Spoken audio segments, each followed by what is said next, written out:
Hi everyone, it's QuickyBaby and welcome back to World of Tanks, and today I'm playing my most played tank of all time. It is of course the M48A5 pattern. What, did you think it was something like the Comet? Not that there's anything wrong with the Comet, I love that tank to pieces, but lots of people think that it has to be that one and not the M48A5 pattern.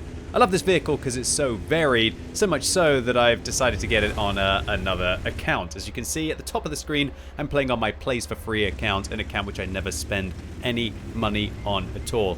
But in this game, you're going to see that our wits are going to be completely tested as we're making a bold play early on in the battle, and I don't have all of the advantages on this account like the field mods, a premium consumable, and so I'm much slower being able to get into position.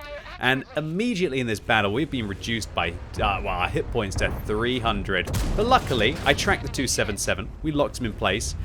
My friends aren't following it up with any more tracking, but I'm hoping that we can be able to at least win our duel here as we come over the slope and uh-oh, disaster. But what you do when that happens, you know, like a good old American cowboy, you just have to ride through your problems, right? As we literally mount the Soviet heavy tank and crush him under our girthy M48A5 pattern. Yeah, a minute and 20 seconds into this game, we have been reduced to a one-shot by pretty much everything. Artillery splash, any shell that even enters our vehicle, or even some of the larger high explosive rounds on any part of our tank are going to remove us from the game. And so what you're going to see here is, if you ever wanted like an in-depth analysis about thinking about whether you're going to be spotted and using bushes, then boy have I got the video for you today.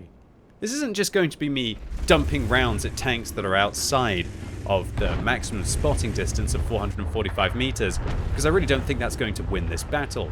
My team's already down by 4,000 hit points, of which, of course, I'm not responsible at all. By using these bushes here, we're going to be able to help try and get some vision on the Batchat, but more importantly start to light up vehicles like the Leopard and the Stridsvagn 103B. Now, one of the best things about the M48A5 pattern is that you can do this without coated optics. I personally use a gun ram, a vents, and a turbo on this tank because I feel the M48 is too slow. Because of the vehicle's fabulous 420 meters base view range, even though I don't have all of the advantages like a premium consumable or bounty or bond equipment on this tank like I might have on my main account, you're going to see exactly what you could do with a vehicle like this without any of the premium advantages. So of course, we're going to use bushes. There's no way you're going to have a good game when you're on 200 hit points if you go and try and trade against your opponents, because you haven't got any currency left to be able to trade against them. So it's all about spotting, it's all about catching your opponents and making sure that before you fire, you always reverse far enough behind the bush so that it is no longer transparent. This means that you're far enough behind the bush that you can actually fire and your muzzle flash is, I guess, blocked or concealed, I should say, by the bush so your opponents can't spot you. Now, if you want to know more, you should go and check out my World of Tanks settings guide about how I set up the bushes to have this on-off transparency, as it's a really good indicator and marker to be able to decide exactly when it's pretty much safe to fire.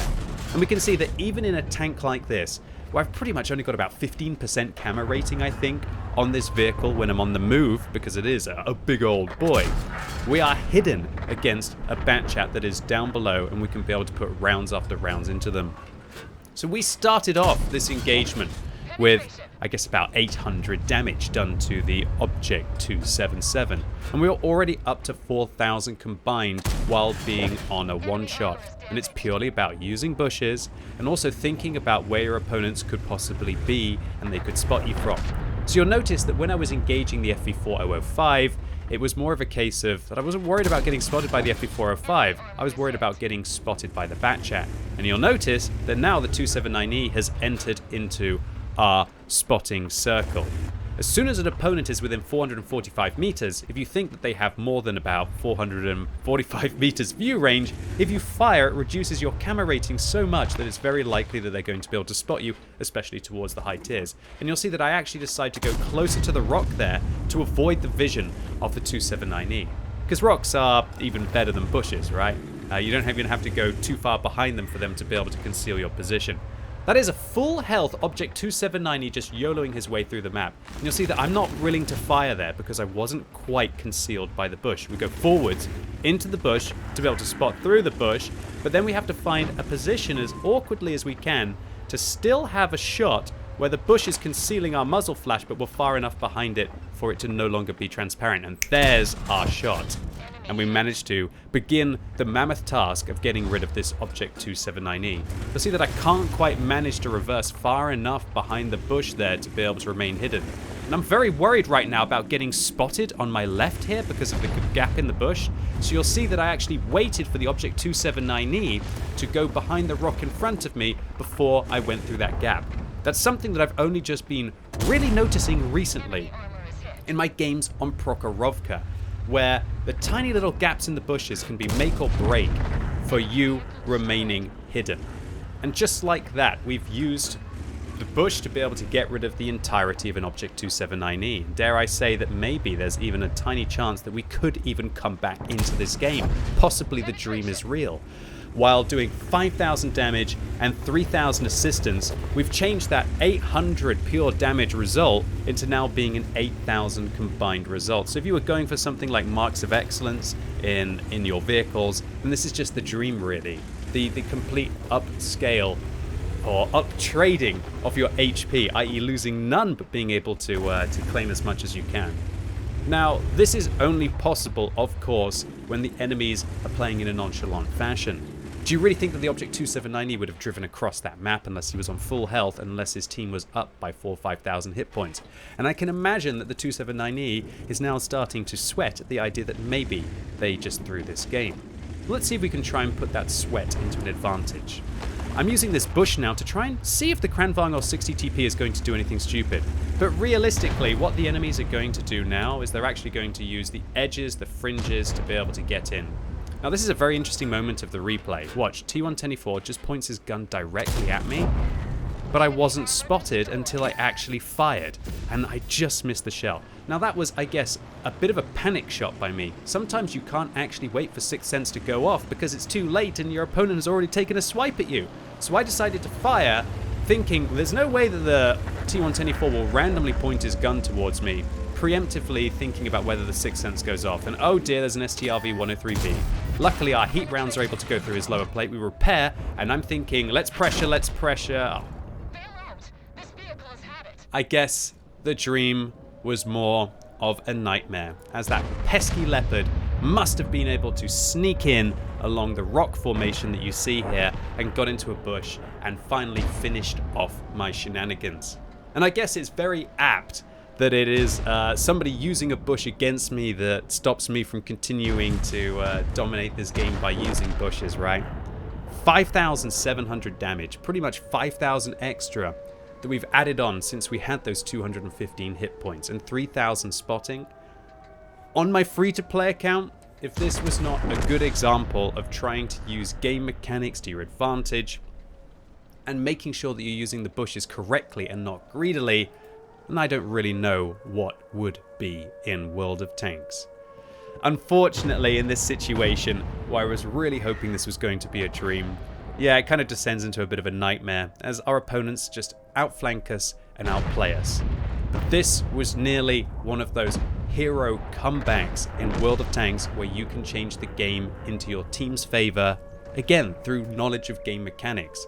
We didn't have to be the best shot here. We didn't have to have, I guess, the best reactions to the situation.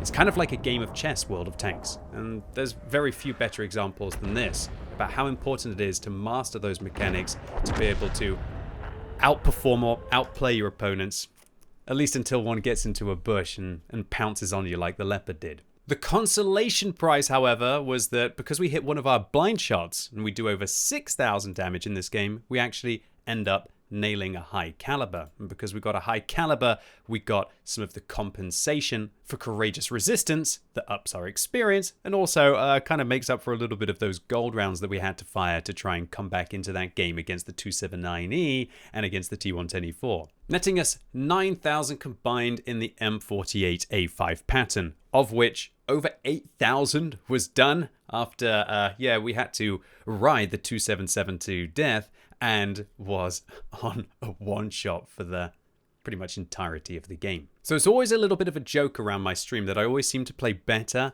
when I'm right at the cusp of death on my lowest hit points. When I'm down to a one-shot, I kind of think, okay, Can't play chancy now, just play real. And I think if there's one mistake that I have in my game, it's that I am definitely very relaxed about my hit points while I have them to spend. And I think that if I was to try and improve my game in any one area at this period, it would try to maybe stop making the game so exciting, at least early on in the battle, and maybe just knuckle down and try and do the raw, efficient trades, the safe trades, and then try and use those hit points to get through situations that maybe you didn't expect, like the leopard in the bush later on in the battle.